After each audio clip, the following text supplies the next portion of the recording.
Well, many teens, they've got their cell phone, they've got their computer tablets.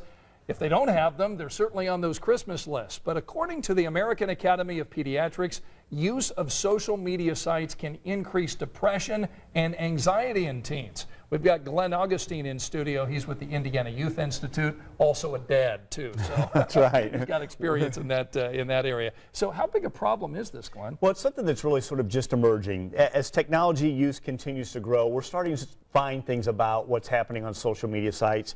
And with the use of technology, more researchers are getting involved in this sort of research. What we find in many cases is that what kids experience on social media may not actually be caused by the media, but their use may trigger it.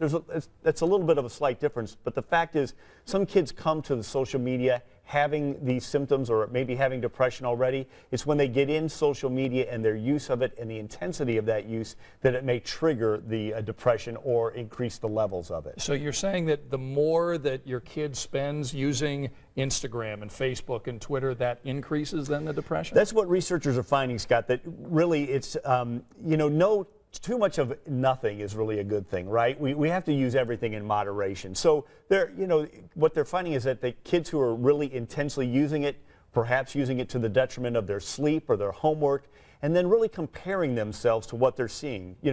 We all like to go on there and post pictures or whatever, or make a comment and come back and see who liked it or who favorited it, or those sorts of things. But kids may actually hang their feelings on that, and if it isn't liked or if it isn't favorited, or they see a picture of somebody got this gift for Christmas and I didn't get this, or somebody's on this great vacation and I'm not, it can trigger that feeling amongst kids who just don't handle these things quite as well as adults perhaps, that their life doesn't have as much meaning, they're not living in such a great world, and again can trigger those feelings of depression. So what's the takeaway now as kids are being let out of school, they're coming home, they're spending more time on social media? What should we be doing as parents? It's a balance. I think really when you look at what the American Academy of Pediatrics says about all screen time, really limiting kids to 2 hours or fewer of screen time a day is really the optimal time amount. So we're talking about TVs and computers and tablets and phones.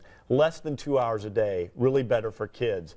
And again, parents need to be engaged. If you give your child a tablet or a phone, remember, that's not the parent, you are. So make sure you have access to all of your kids' social media sites. You perhaps put a monitoring software on there to make sure you know what they're doing online. And if you see sort of issues arising, it's important for you as a parent to make sure everybody puts down their devices and communicates with each other one-to-one. It's still that one-to-one interaction that most of us crave the most. Glenn Augustine with the Indiana Youth Institute. Thanks for being in today, Glenn. Thank you, Scott.